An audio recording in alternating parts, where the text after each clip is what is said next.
Yeah, part 3, but you know, if I go over, it's a pain in the ass to edit on my computer. I have a new camera, it's a pain in the ass to edit. Okay, other factors that contribute to the 6-minute rule, and they don't make it better, they make it worse. Do you live in a small town that has 7 cops? I don't. I live in the 4th biggest city in New York State. We have a state police department, a county police department, and every city and town and village has their own police department. Okay, you can't throw a rock in my hometown without hitting a cop. They're everywhere in my hometown. In fact, I guarantee I can walk to a cop right now, somewhere.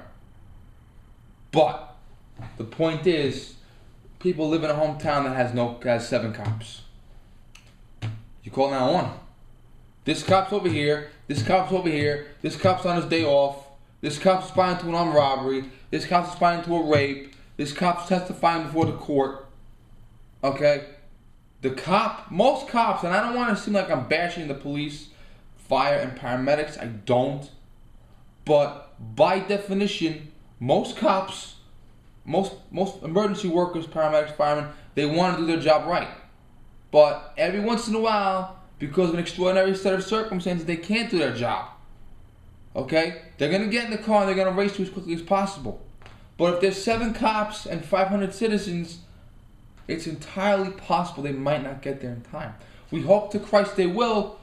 We hope to Christ they've had a lot of practice for it, but it's entirely possible they might not. On top of that, a cop that lives in a big city is going to have a hell of a lot more experience handling a very, very violent confrontation than a cop that lives in a small town that has no crime. Okay? A fireman that has been on the job for 19 years in a big city and has fought many fires is going to be a hell of a lot better than a fireman that lives in a small town and has never fought a fire in his life. It depends on how their experience is. Paramedics, fire, doesn't matter. It depends on their experience. It depends on how much action they get. It depends on how good their timing is. So you may or may not get a proper response time. And there are nightmare stories where there were hostage situations and the town could only have 3 cops on due descent. Or there was a 7-alarm fire and there was 1 fire engine. And the town had to call in fire departments from other parts of the country to get them in. Things happen. Deal with it. I mean, it's a fact of life. Another aspect, where do you live? Like, where's your house? Do you live on a farm in the middle of nowhere? Here's the deal. Whether you need a paramedic, a fireman, or a police officer.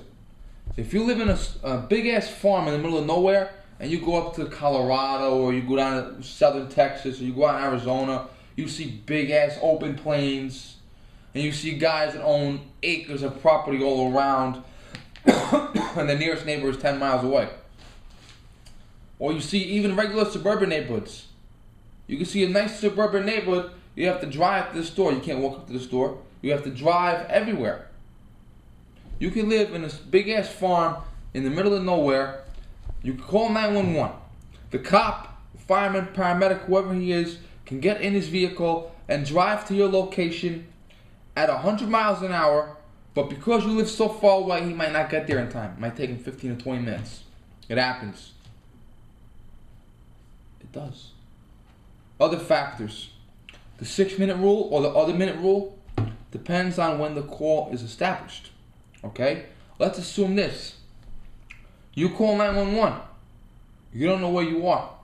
Maybe, have you ever had a friend or relative, I've had many, where you can get to their house blindfolded, but you don't know the exact address? You're at your friend's house. You've been there a million times, you can get there blindfolded, but you don't know the exact address. You're on the phone with 911. Well, if he's there, he can help you out, but maybe you're house sitting for him. Maybe he had a heart attack and you gotta call an ambulance for him. Where was your location? Oh shit, okay, hold on. You gotta go outside, open the door, look at the numbers. Okay, 66 Glendale Road. Okay? That takes time. Now, you might be in the middle of nowhere. You're going to a party or something and you're down the street you've never been on before. You have navigation or you have the written directions, but you don't know, you've never been to this area before.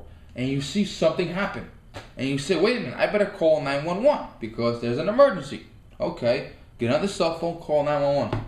What is your location? Oh shit, I've never been on this street before. Okay, you gotta look for the street sign. This is a lot harder when a house is on fire or a lady's bleeding to death. This is a lot harder, but okay. Where the fuck? Okay. There's a street sign. Run down the street sign. Look at the street sign. Okay. I'm here. Stuff like that. Or you might be like so petrified that you don't know what to do. You might call 911 and be like, Some people, their mind goes blank. They literally can't tell you their own name under pressure. So, you have to deal with that. And that will contribute to the problem. Now, the 911 dispatcher has the ability to track my call. True or false? True. However, the 911 dispatcher has to have you on the phone for several minutes, at least 2 minutes. And then once they establish your address, the 6-minute rule will be from the minute they get your address, 6-minute wait. Or sometimes you might have a cell phone and they have to do something a lot more complicated that I don't know about really. They have to tell what tower you're bouncing off of or some shit like that. And there are a lot of dispatchers that don't have that technology yet. Many dispatchers have the technology to trace your call. Not all of them. So you might be fucked. You might be talking to a dispatcher that can't trace your call.